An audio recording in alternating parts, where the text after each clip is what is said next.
So, in this session that we're going to do today, which is pretty much in the lead up, the week before Christmas, it seemed like a very good idea to do restorative poses. And that's often the case. It's often a good thing to do is restorative poses. But that'll be the focus today. So with that in mind, you do need a few props, the ones you can see behind me. Um, so your yoga strap, a couple of blocks, a bolster, and 2 blankets. And that should handle um, the things that you need for ultimate comfort. So I can read you a little bit about restorative yoga. Um, it is for the purpose of nurturing us and making us feel well rested. It's to soothe and quiet us on the physical and the mental level. And if you think about it, then that's what yoga is ultimately for. It can quiet us physically and calm our busy minds for the purpose of being more present and centered. So let's see about that. I would like to acknowledge my friend Sandy Edwards for the contribution of restorative yoga that she's made to me. And that was from the experience that she had when she was in New York City, and did restorative yoga with Judith Lassiter. And then she brought that back to Australia. We did a number of restorative workshops together, which were a delight. And she had to do a case study, and I was the subject of that, and it was immediately after I'd had a hysterectomy. Well, maybe 3 weeks beyond that. And then submitted it to Judith Lassiter and got a high mark on it, I think. So thank you, Sandy. Okay, so with this in mind, let's take a lying down position on our mats. Before we get into those longer timings of poses, what would be a good idea is just to do a little warm-up of our joints, some joint mobility exercises. So as you're ready, get comfortable lying down face up on your mat.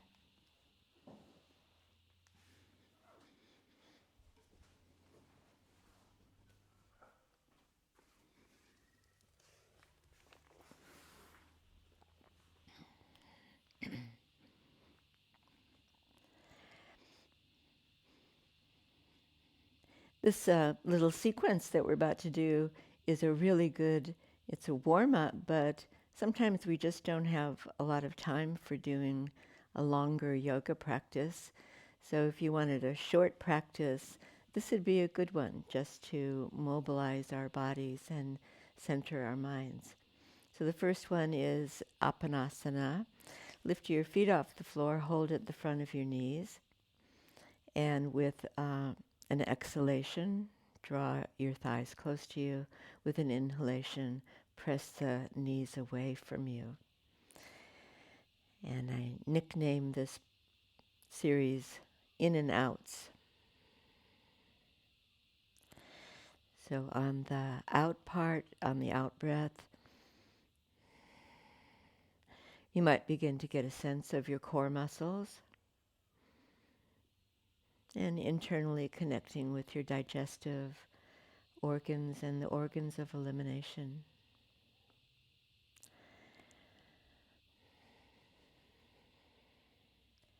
And as you go along, you might find it helpful to deepen your breath cycles, the phases of your breath.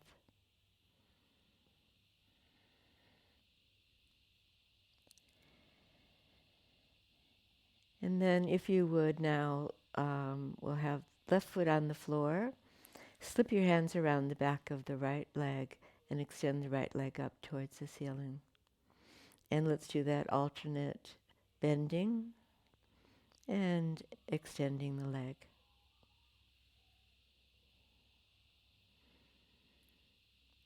Warming up your knee joint now along with the hip. Hold the leg in its raise up towards the ceiling and extend through the back of the knee. See if you can switch on your front thigh muscles. And then left leg is bent. Drop your left knee out to the left side like you do in Baddha Konasana.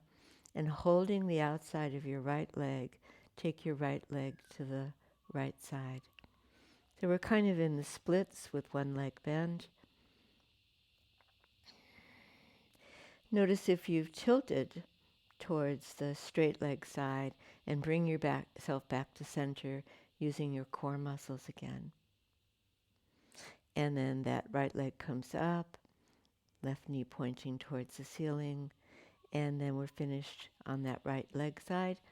Pause, consolidate, even the weight on your sacrum, and bend your left leg in. Straight left leg towards the ceiling, and not holding it, but just kind of lubricating the left knee.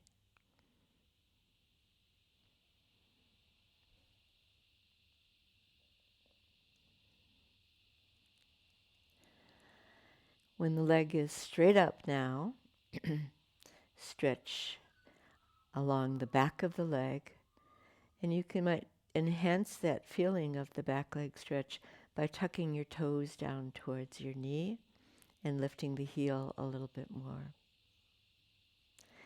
Right? And then let's go left with the left leg, but hold on the outside of the left leg so you don't go a tilt, and allow the right knee to drop to the right side. This is a groin stretch for me.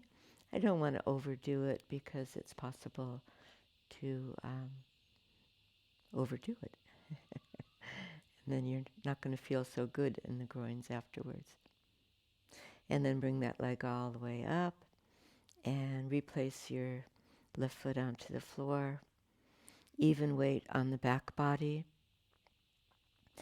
And let's integrate a few bridge poses here. So heels close to your buttocks, plant your feet, feet are hip width apart. Drop your arms to the side, and very gently, you can think of peeling your vertebrae one at a time off the floor until your pelvis is lifted, and then lowering back down.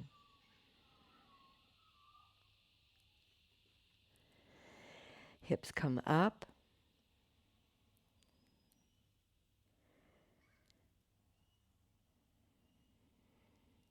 And then back down, drawing the navel back as you come all the way to the ground again. Let's do one more like that. Feel your footing. The outline of your feet is strong. And then bring your arms overhead as well.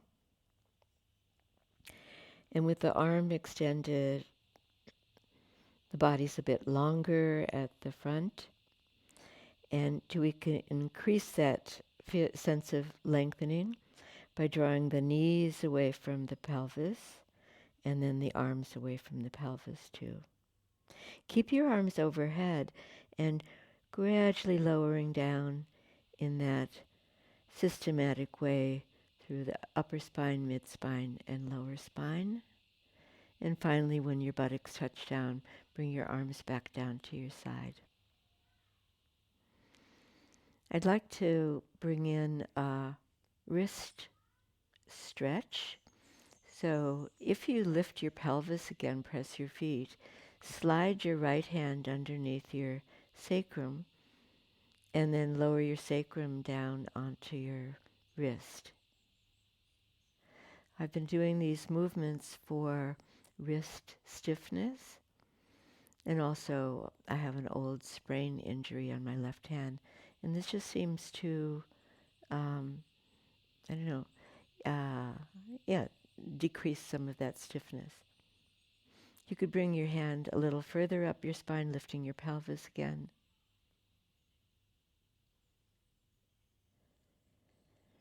And when I've reached as far as I want to go with this movement, my hand is near to my shoulder blade and the weight of my spine on my wrist. And then let that go, and your right arm just resting. You might feel the result of what you did on your right hand and your right wrist. And then bring your left hand underneath your pelvis. And you'll soon notice, especially if there is some stiffness there, some restriction, that this is an arm and shoulder movement too. So if you like, continue, keep your hand onto the sacrum, palm downwards, or slide your hand a little further up your spine towards your shoulder blades.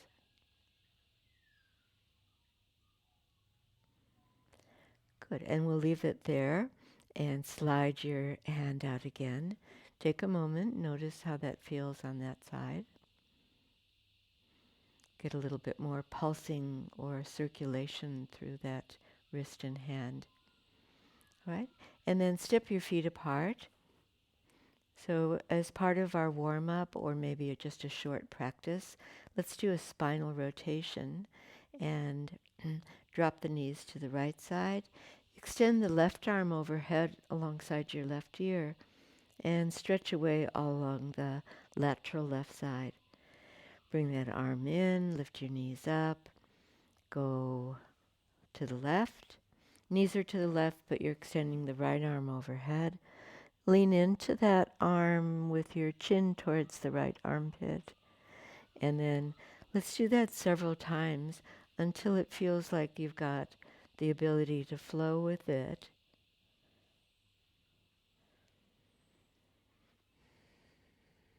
So in no way rigid, but just easy rotation through the hips, the waist. The next time that you go to the right, you might roll towards your right shoulder, or try that on. And your nose pointing down, and then back, folding one arm in, extending the opposite arm up, rolling to that shoulder, back to center, and then let's pause there. And in your resting position, just see that you're lying in a straight line on your mat again. Bring your feet in, relax your shoulders, and let's move on to all four position now.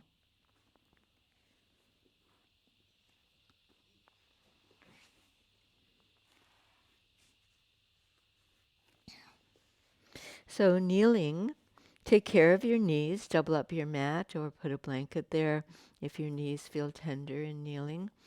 And then looking at your hands, see if you can add pressure to the backs of your fingers, and especially the finger pads. Then the back is relatively straight here. And let's do a stretch for our calf muscles. We like to walk a lot. Sometimes we're walking on hard surfaces. Stretch your right leg back, tuck your right foot toes under onto the floor, and then lean back into that right leg until I think you soon get a calf muscle stretch when you're doing this. Gastrocnemius, I think it's called. And then let's go opposite side. And the left leg straight behind you. Tuck the toes of the left foot under, and then push back into that left foot until you feel a stretch in the gastroc on that side. All right, and then two knees onto the floor. Let's do a strengthening exercise. I know this doesn't feel as yet like the promised restorative practice, but it's really good to do these warm-up exercises, I think, for all of us. So from all fours kneeling, let's extend the right leg behind us and lift it off the floor this time, but keep the hips level. Instead of curling the spine, Lift your chest and bring it forward and look out along the carpet in front of you. And then replacing right knee to the floor.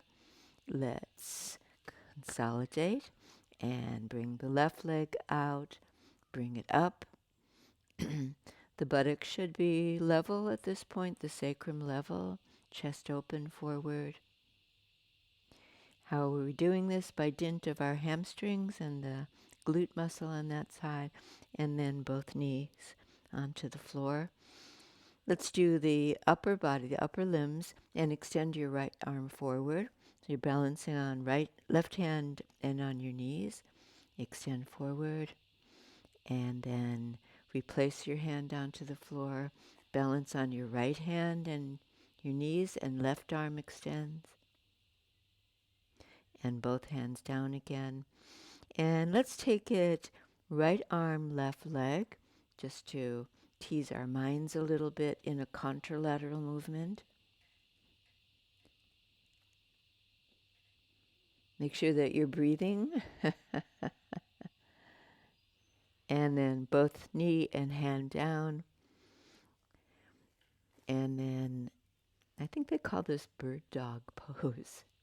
And then extend out the left arm, right leg. And then gently coming back down. Let's do one more each side. So we'll say that was a dress rehearsal. And now, I shouldn't say that. We're not really doing performance when we do yoga. And then that was better for me, the second round. Maybe my body learned something along the way. Beautiful. And then both hands down. And then separate your knees a little bit more. Swing your feet together. And let's do a movement with your breath. Exhale, draw your buttocks back to your heels, but only halfway towards the floor. Inhale, lift your chest and straighten up again. Bring your chest forward. And exhale, push back. Inhale, bring your chest forward. Lead with your heart center. And this time, fold up to whatever extent you can. And buttocks towards your heels. Keep your arms straight and elongate through the upper part of your body.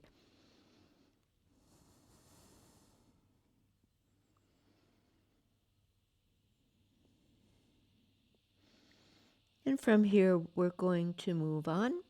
So let's come through dog pose as a way of exiting and walk up towards your hands and come all the way up to standing.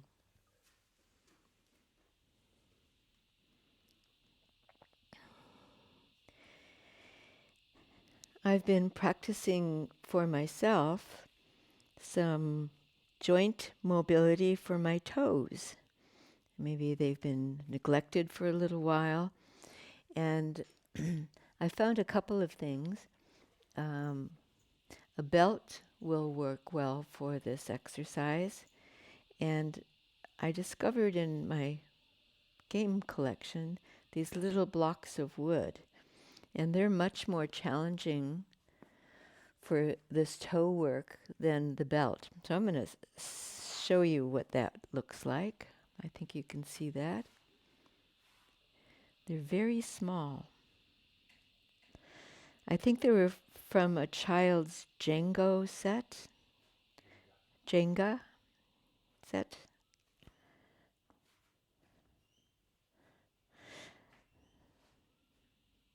So that's the idea of it.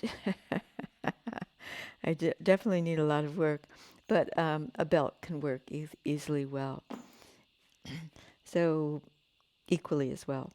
So if you try that technique, clenching your toes and working to lift the belt off the floor, you might meet with more success than me. But I am getting better at the belt exercise.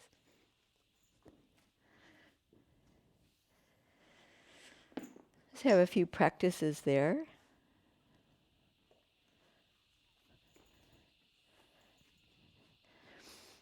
And as you can see, I'm not doing this with much grace, but it's good for balancing on one leg when you finally get to lift up that belt.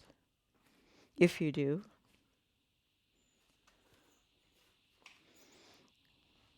Some things that you do in yoga are really helpful as daily practices, even if you don't do a whole um, 30, 60-minute yoga practice. These kind of fit in, while you're standing in line for the train, that sort of thing. And this one is one of them. So let's take Tadasana, just standing on your own 2 feet, and then bring your right arm up towards the ceiling. Bend your elbow and bring that hand to your upper part of your back. If you hold your elbow, you can do a couple of things here. Hold your elbow with the opposite hand and then bring your hand down your back a little bit more if there's no restriction there. And then let's bring the opposite arm in to the equation. So we call this cow's head pose with the arms, or Gamakasana. And the main thing here is you could connect your hands with your belt, but we work with that wrist extension again. And this feels like a really helpful movement for me, is just pressing the lower hand against my back. And then let's let that go and start all over. Second side and left arm up. This side tells another story, so I might use the belt to join my hands, or I might just do that wrist pressure. So one hand in, second hand comes in, and then we end up here. A little further to go, but not necessarily today. And I'm just going to press my wrist against my back. All right, and then leave it. Shake it out. Beautiful. Interlock your hands. Turn your palms inside out. And stop there. So your hands just in front of your chest. Look at your hands, and to give maximum finger mobility here, see if you can lock in the little finger side of your hand so the roots of each finger stay in contact. Then bring your arms up. Then straighten your elbows. This can feel really nice as you extend up and lift the back ribs off of the pelvis, the back waist, stretching, side waist, and then lower your hands. Change the interlock of your hands. Keep those little fingers locked in at the roots of them, and as you extend the arms up, they're still locked in. And straight elbows. Good. Oh, and soften the diaphragm ribs, the bottom of your rib cage. Feel those ribs resting down into your abdomen. And then forward and down. And give it a shake out. Wrists and maybe elbows too. Now there's one more in this little series, and I have been doing these more regularly, and they've helped with some of the stiffness in my fingers, wrists, and shoulders. And that is reverse namaste. So I'm going to show you my back. When I bring my hands in behind me and work towards bringing my palms together, with that stiffness that I have, I join middle finger first, index finger, little finger, and sometimes the rest of them. Of course, as a option here, you can hold your elbows. All right, and then let it go. That's quite enough for today. Don't want to overdo it, and shake it out.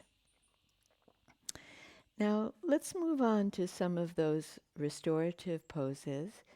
And the first one is Supta Baddha Konasana. So that's the lying down version. And I'm going to take 2 blocks and put them one next to the other. And one is on the medium range and one is flat. When I do this, I can bring in my cushion, my bolster, and I've got support when I lie down to be able to have my chest lifted, the head a little bit higher than my chest. And if you had the luxury of 2 more blocks, you could use the blocks underneath your knees. But I'm going to use a blanket in this case. So with a yoga blanket ribboned back onto itself, I'm going to end up with this long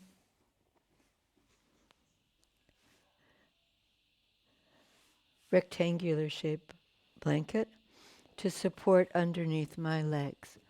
And it looks like this.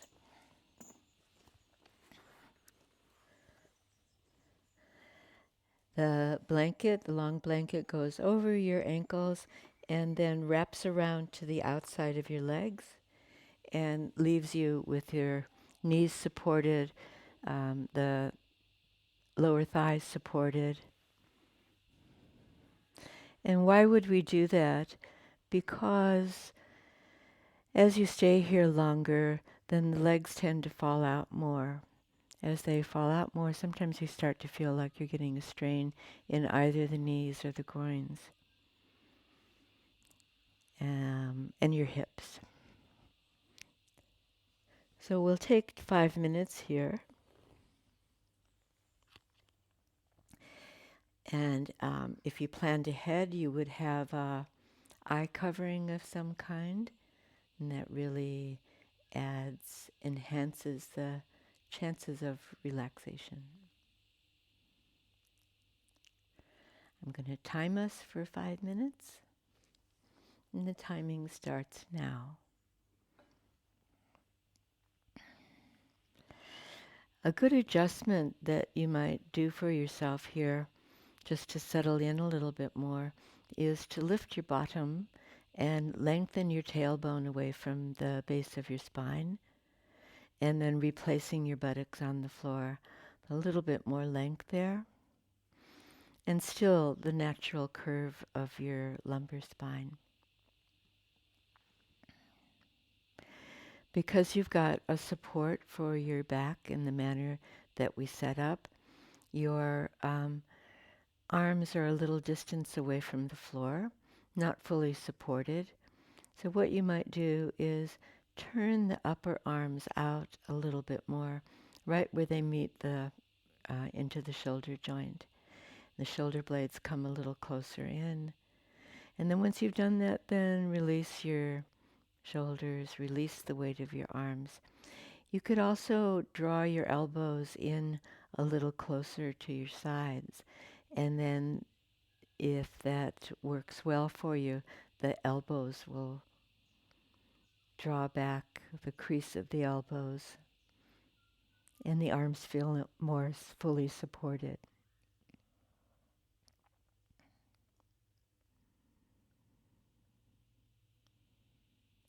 And thus far, and not necessarily a good thing, I haven't really been talking about breath. But this is a perfect time when you're quiet to observe your breath.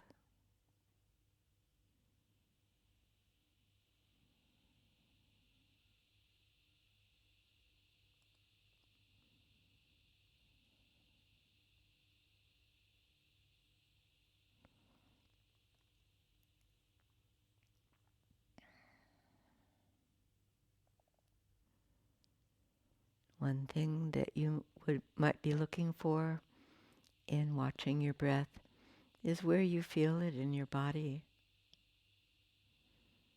Where is it most clearly felt?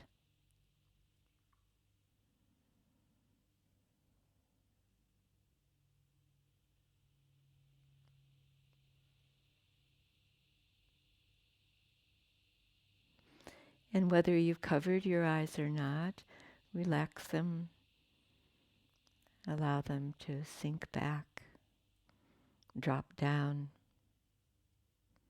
and better to watch your breath.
And there's a signal for you to unwrap your legs and extend your legs out.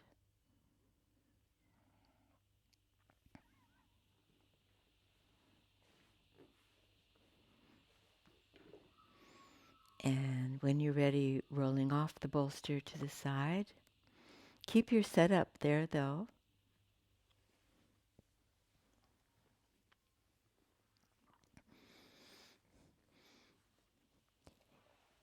And when you've come up, we've done a back bend, a little bit of a back bend in Baddha Konasana with this prop set up.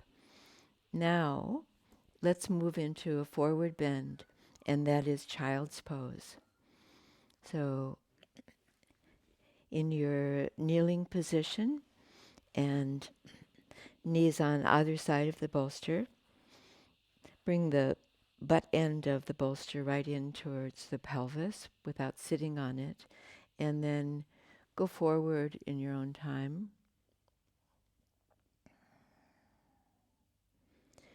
And rest your torso onto the bolster.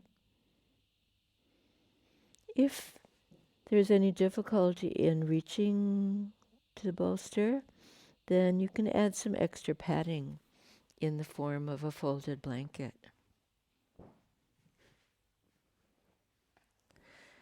And then either have your head turned to the side or rest on your forehead and make sure that you can breathe easily. And once again, we'll stay for 5 minutes.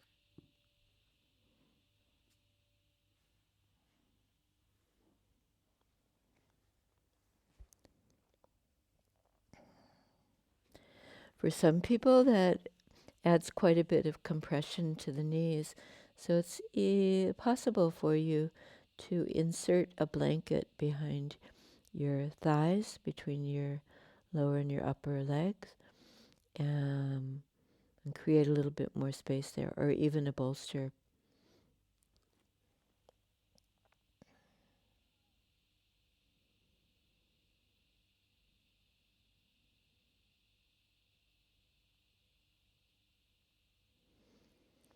One of the really lovely things when you move from supine position to prone like this is that you can feel your breath through the front of your body.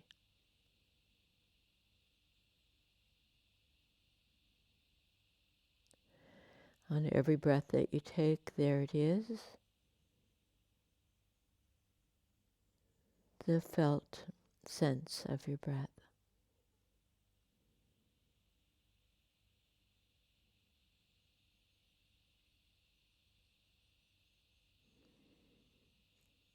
And for my part, in this position, I can feel and sense the breath in the back of my body a little bit more.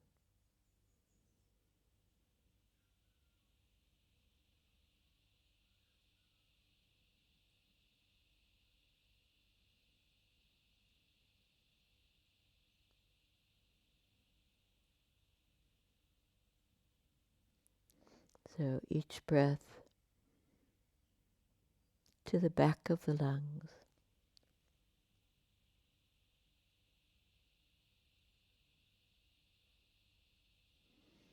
And the bottom back of the lungs.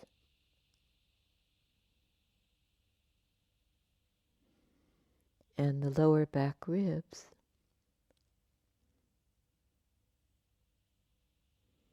Where the kidneys are.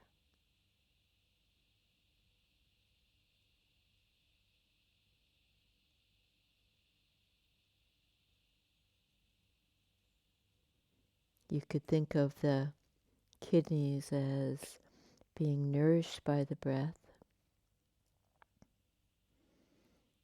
and even on the inhalation, plumping up a little bit.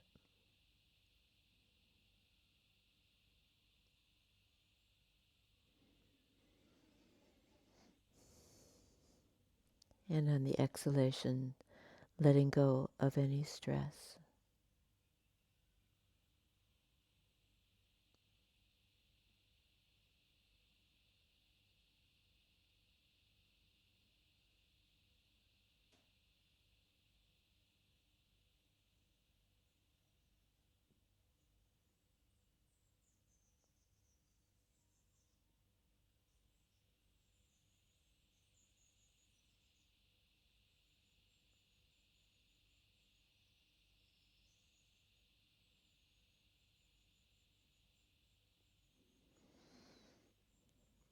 And in the rest of the timing, if you've had your head turned one way, you could attempt to have it turn the other way. Probably you picked your favored side, of course, and just try it. And if you find that that is just super uncomfortable, then go back to your more habitual way, or rest on your forehead.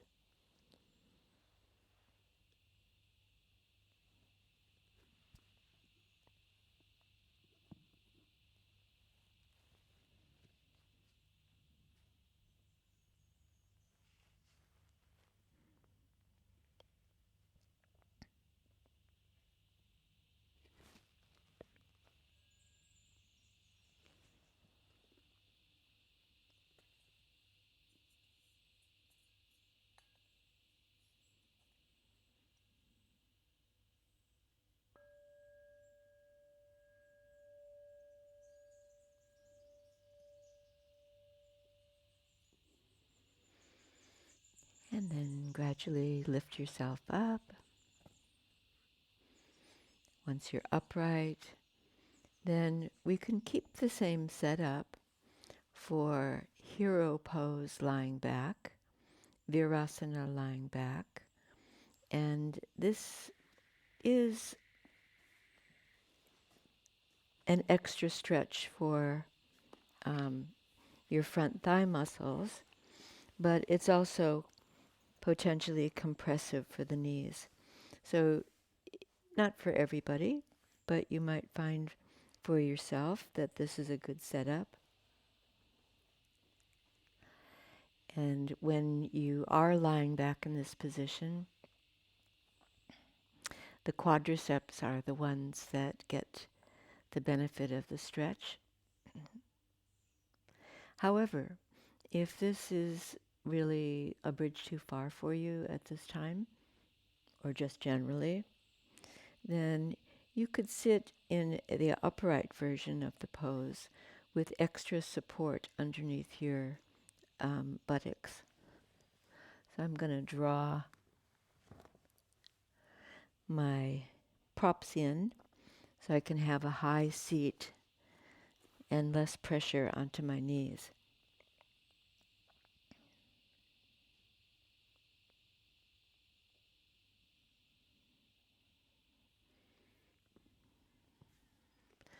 If this is still too strong a pose for you, keep your setup, which is well designed just to keep your chest open, and do a version of lying with your legs straight out in front of you. And no worries about your knees there.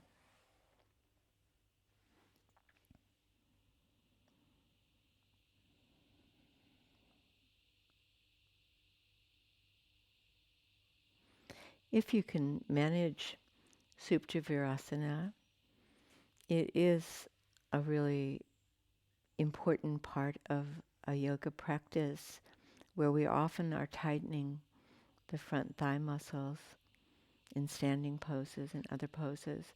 And um, that happens too from long sitting sessions. If you tend to sit a lot, those muscles weaken and become stiff.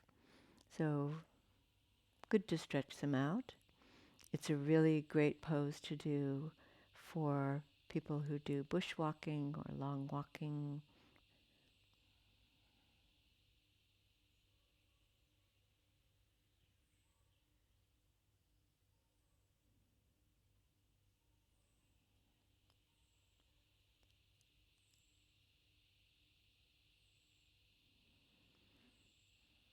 So the timing is set for 5 minutes again, and we're well into it. But please feel free, if at any point, to come out of the pose if you need to.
If you've been in Supta Virasana all this time, it might feel a really good thing to come up, but do that very gradually and use your both hands to help you lift up so you don't twist to one side more than the other.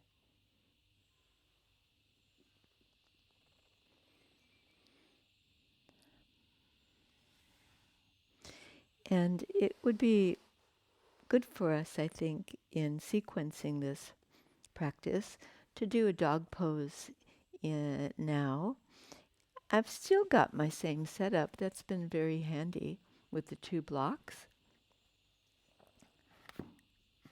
So one on the medium range, one flat, and the bolster supported there. And when we do dog pose, let's take our um, usual inverted V position, but with our head resting on the support. And we won't hold this one for 5 minutes. We'll take a minute in the pose. So obviously adjust your props so that it doesn't feel like you're having to shorten your neck, but that you do have some support for your forehead to rest, just the part where your hairline meets your forehead.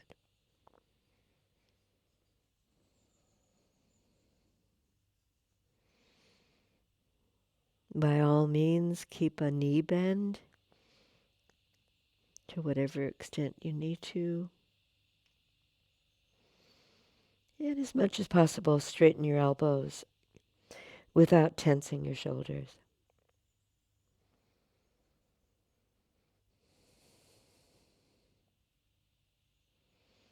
We'll do this once and then repeat.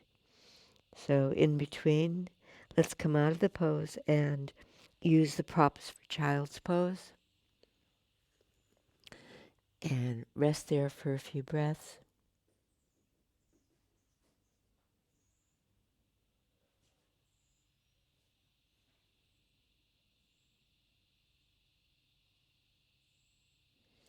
And then back into the fray. And you know the pathway for this one very well.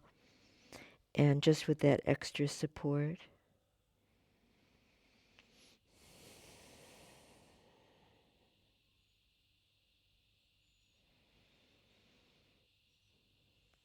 That support gives you a little bit of feedback.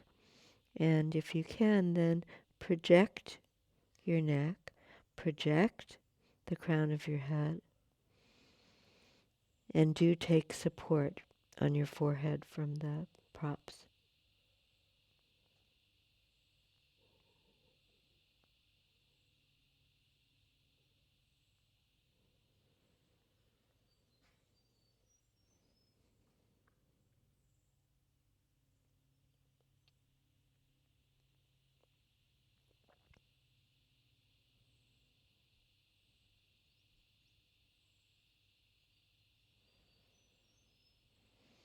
All right, and then on the out breath, resting, head down, chest down, elbows down.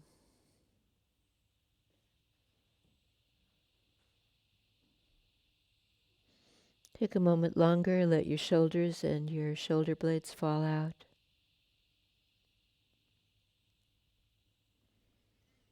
And let us move into, we have 2 more of these 5-minute restorative poses. And this one is the supported back bend set to Bandhasana. So I'm going to show you my propped version of this, which works very well for me. And then you might have some extra props to adapt so that it suits you.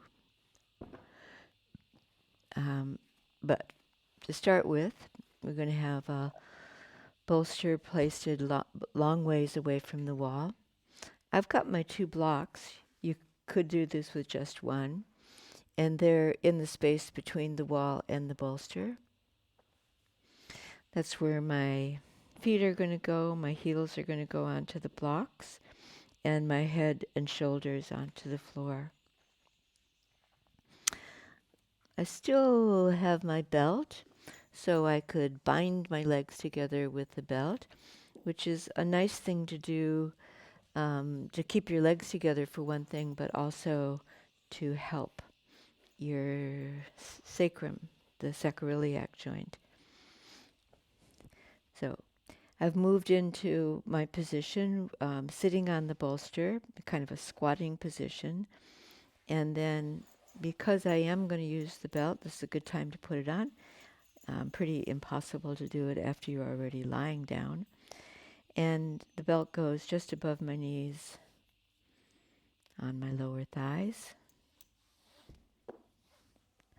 Once that's complete, then heels, like I said, up onto the blocks and lowering down. Now those two upright blocks give you some leeway. So if you overshot and you are too far away from the wall, you can move closer into the wall until your heels touch the wall. That's what I'm doing. Or if you're too close in, you might have your heels on the first upright block. So lying the end of the bolster, that round end of the bolster, is at the mid shoulder blade area. So it's upper back, not lower back. And my shoulders reach the floor and my head is fully supported.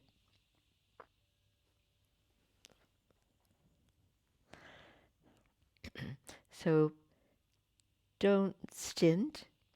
If you take time to find your most comfortable position, then you feel like you can let go and stay there for a period of time without having to fuss with your posture or your position.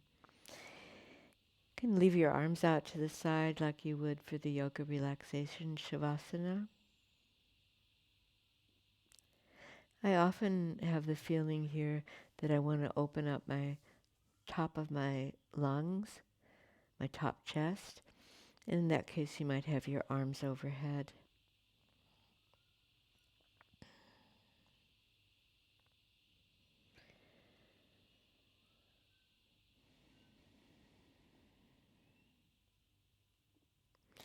I think one of the beauties of this pose is that it opens up the frontal body from your feet to your hands, feet to your head.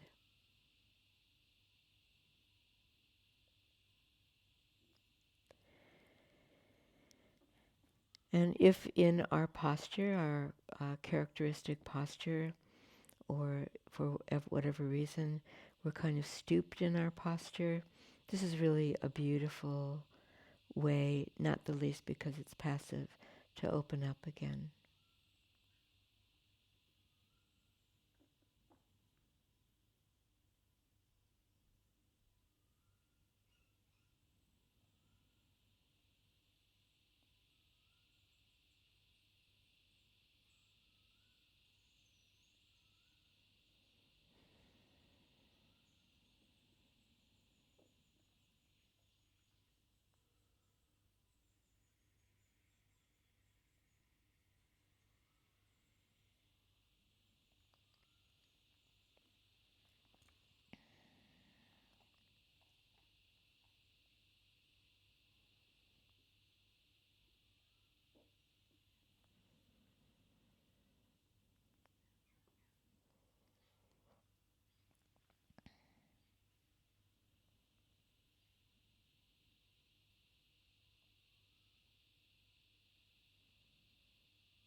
In the last part of the timing here, you might notice whether your breath is different than what you noticed in previous poses.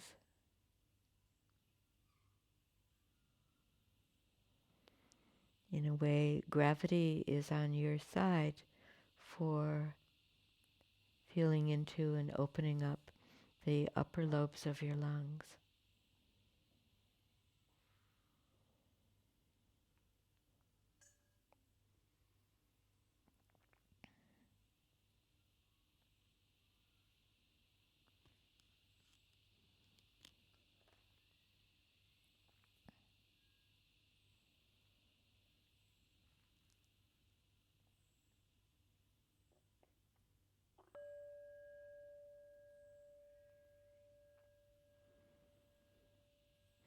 Your exit from this pose needs to be gradual and careful. So first step is just to bend your knees in, and do take off your belts as if you happen to have them. And then keep your feet up on the bolster and lower down just your buttocks in front of your cushion.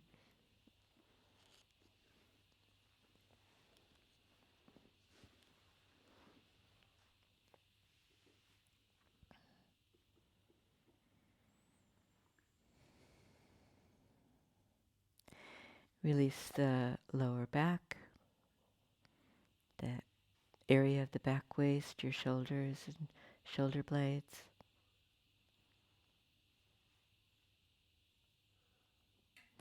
And then take your time to come upright.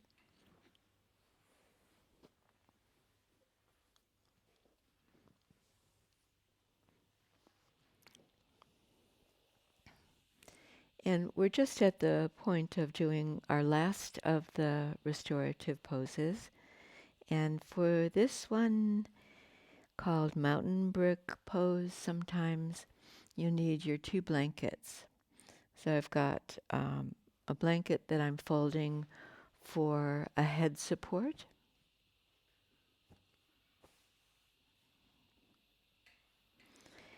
And then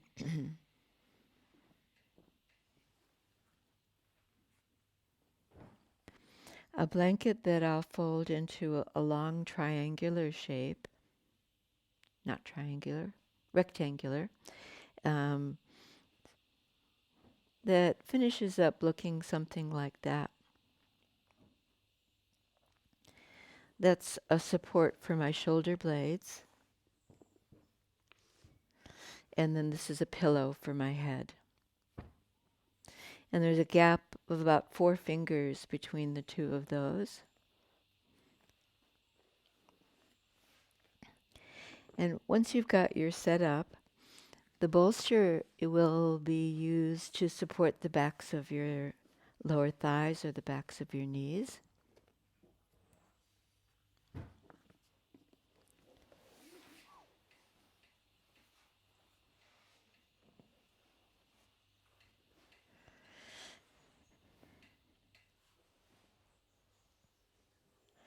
And let's see what happens here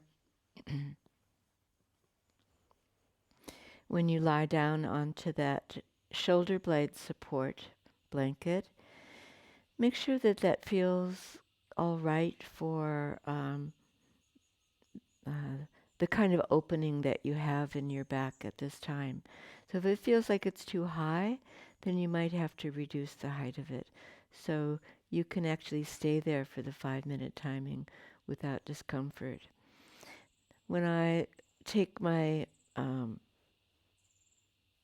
blanket support for the head, I'm also supporting the back of my neck, so the edge of the blanket comes down to my shoulders.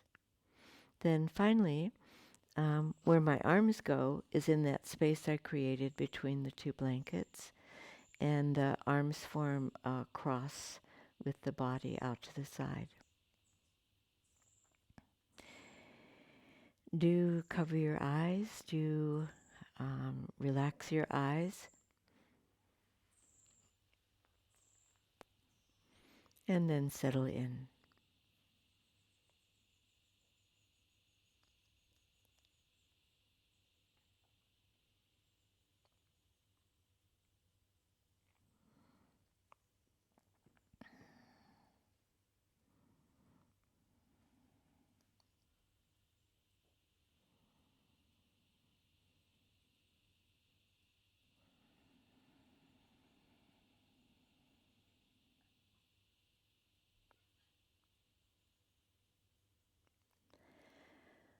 Soften the diaphragm ribs, the ribs at the lower front chest,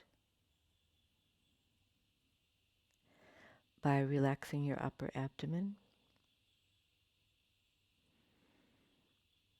and begin to feel the lower ribs melting in a downward direction.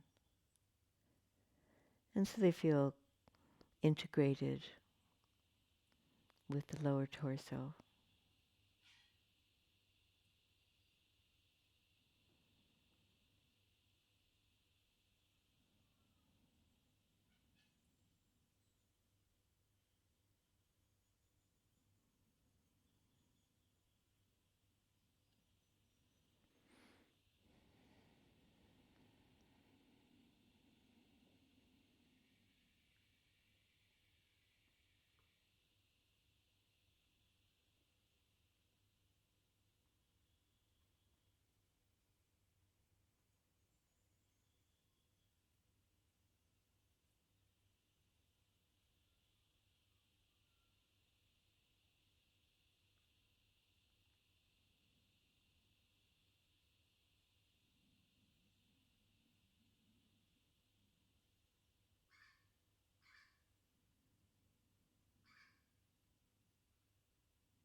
So with the bell and the signal to be active again, to come out of the pose, be bending your legs, and roll over onto your side and stay there in that kind of fetal position for a few breaths more.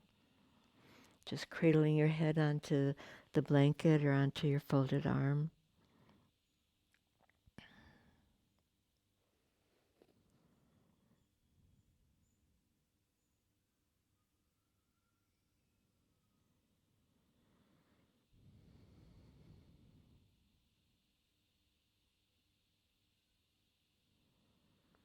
And then support yourself well in coming up.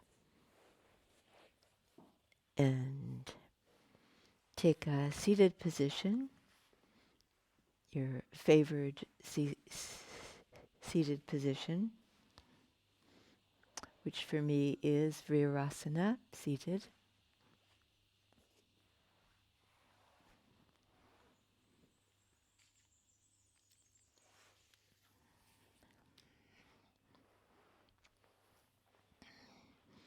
And in good yoga posture, adjust your seat so that you're on the very front of your sitting bones.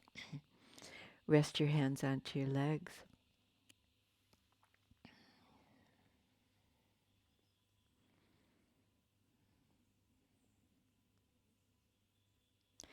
And I have a reading from the lovely Vietnamese monk Thich Nhat Hanh, who unfortunately passed away. I don't think it was even this year, probably the year before, and has left us his legacy of beautiful writing and beautiful meditations. And I thought this one was particularly apt for the practice that we've done. And you might close your eyes for it if you can better hear that way. I'll read it twice anyway. Breathing in, I go back to the island within myself. There are beautiful trees within the island. There are clear streams of water. There are birds, sunshine, and fresh air. Breathing out, I feel safe. I enjoy going back to my island. And again, breathing in, I go back to the island within myself. There are beautiful trees within the island. There are clear streams of water. There are birds, sunshine, and fresh air. Breathing out, I feel safe. I enjoy going back to my island. And thank you, Thich Nhat Hanh. And so to finish the practice that we've done in this traditional way of joining hands in prayer position in front of our chest,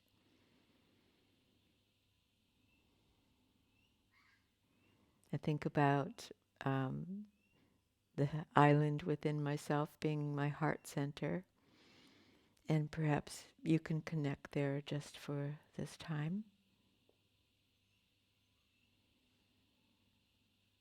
This is the center of our inherent kindness, goodness, and love. And the gesture that we make, the mudra with our hands, is one of respect. And we respect ourselves. We honor the divinity in ourselves. And then out of that, we want to share that with everyone. And we do that by saying, Namaste.